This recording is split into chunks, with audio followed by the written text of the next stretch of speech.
Vous présenter ce nougat glacé aux fruits rouges. C'est vraiment très très bon. Donc je vais vous expliquer un peu comment ça se passe. Donc il vous faut 80 g de sucre. Voilà. Vous faites deux portions. Une portion de 50 g de crème liquide entière, crème fraîche liquide. Une portion de 300 g et 50 g d'amandes entières. Donc ça c'est pour la partie nougatine.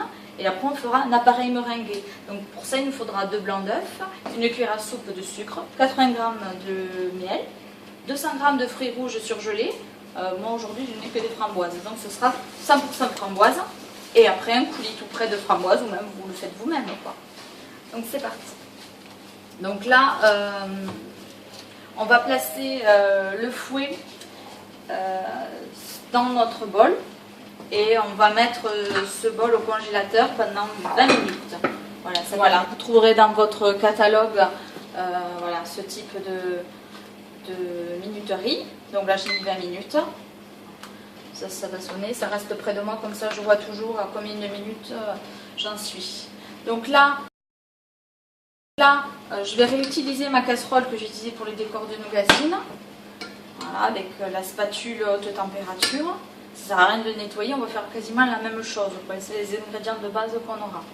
Donc là, dans cette casserole, on va faire chauffer à vif notre sucre. Donc on se met au maximum le sucre qu'on étale, mais qu'on ne touche pas, quoi. On laisse le sucre. Je vais me préparer aussi 2 cuillères à soupe d'eau, parce qu'on en aura besoin.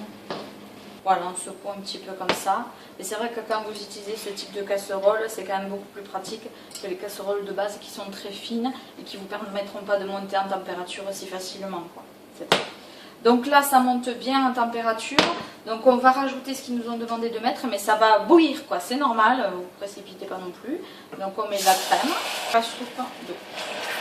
Voilà, en moins de 2-3 minutes, voilà, j'ai fait la nougatine. Donc là, il me laisse, bon, j'ai pris mon temps, et malgré ça, vous voyez, il me reste 15 minutes avant de pouvoir récupérer mon bol dans le congélateur. Donc là, à la limite, pendant cette période-là, eh bien, on va préparer nos ingrédients, ça nous fera faire quelque chose. On va aller se chercher tout ce qu'il nous faut pour l'appareil meringué. Et faire un peu de vaisselle, puisqu'on a une casserole. Allez. On va mettre notre toile slip-pâte de côté.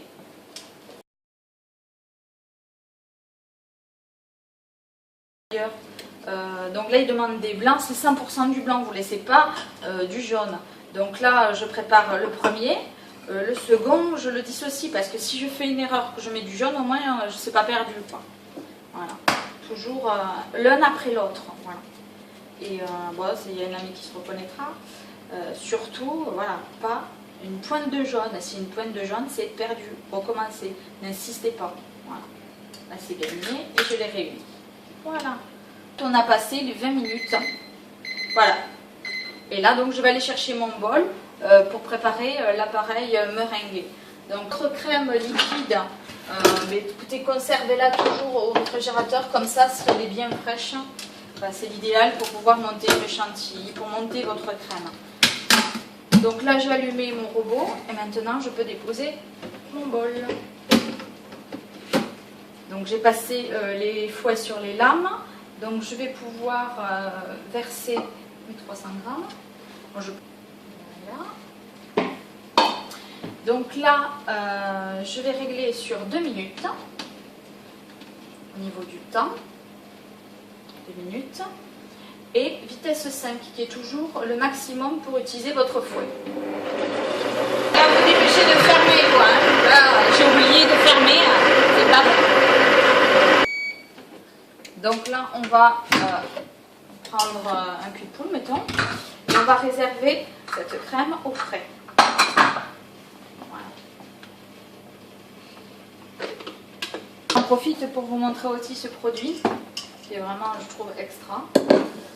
Comment utiliser en fait son film alimentaire correctement, c'est grâce à ça. On n'a pas besoin de le découper, on ne fait qu'appuyer. Il y a des lames intégrées. Voilà. Donc en fait, c'est pas contre un mur. Pourquoi? Parce qu'en fait, il faut pouvoir le manipuler. Vous voyez, là je veux monter, je le pose à côté de mon pot, de mon assiette. Voilà, je prends le film, je le tire. Voilà, ça se colle. Et j'appuie.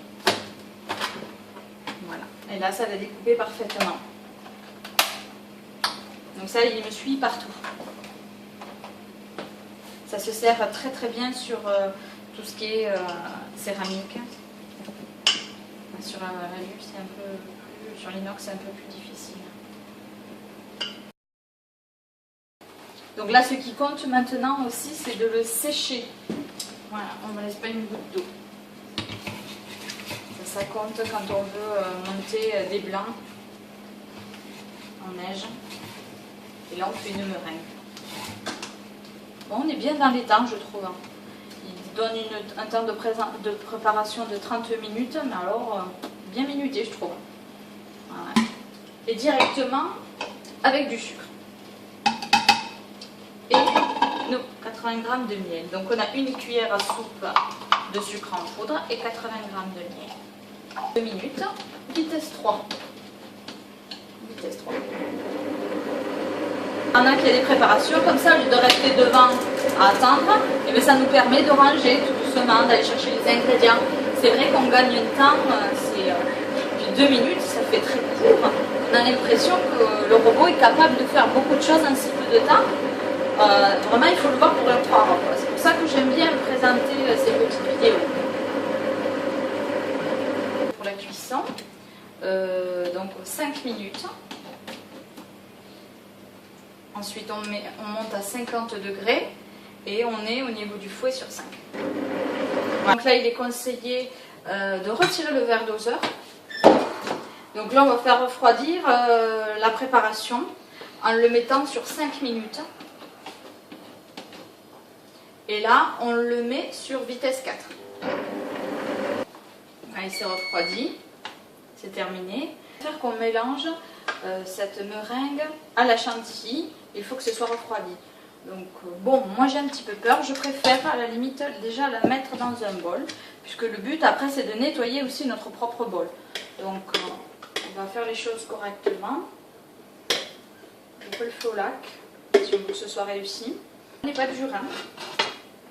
Je ne vais pas pouvoir la concasser là. Comme elle est molle, je vais la repasser à la casserole. Votre casserole, dès que votre caramel est terminé, vous y mettez de l'eau immédiatement dedans. Et ça, voilà, le caramel se dissout tout seul sans problème. Bon, mais ça valait le coup de faire avec vous ce type de recette. Au moins, on voit quelles sont les erreurs à ne pas commettre.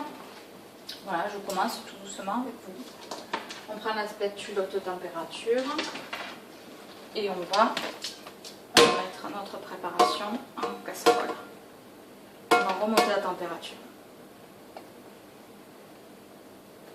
J'ai voulu être prudente et dès qu'il était caramélisé, enfin il est bien brun quoi, on a obtenu la couleur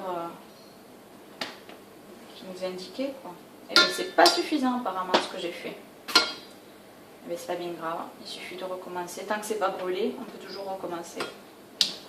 La méfiance. Il est assez brun, je vais l'arrêter. Si c'est pas assez, ben je recommencerai, mais au moins je cramerai pas.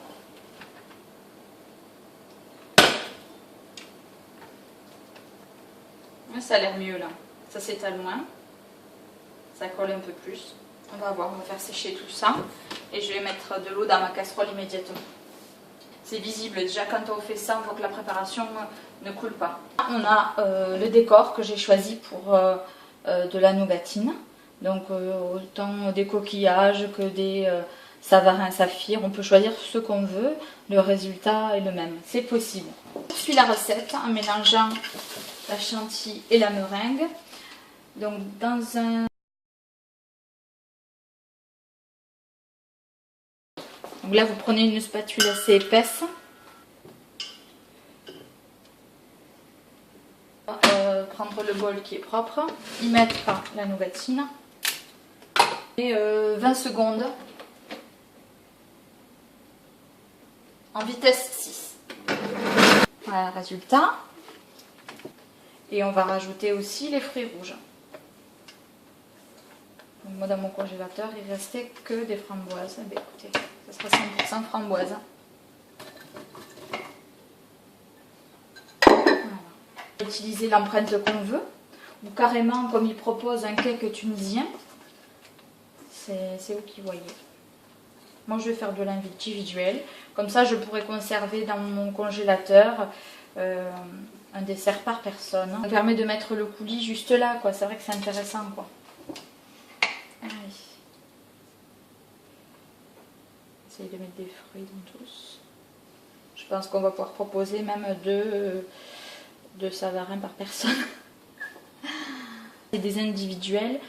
Ça va se congeler beaucoup plus vite. Je vais les décongeler dans 9 heures. Vous pouvez tout à fait le préparer la veille pour le lendemain ou sous quinzaine. Voilà, vous avez la possibilité de créer un dessert, un nougat glacé aux fruits rouges qui est quand même délicieux. Donc, quand c'est congelé, n'oubliez pas de prendre un petit torchon parce que là c'est glacé, vous y restez collé dessus. Fait qu'appuyer dessus. Et on a un résultat magnifique. On pourrait y mettre de la nougatine dessus. On prend un peu de coulis qu'on peut faire soi-même, c'est pas grand chose à faire.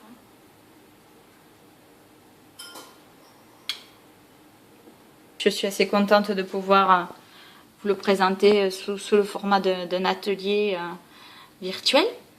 Et si vous avez des commentaires ou besoin d'aide, n'hésitez pas.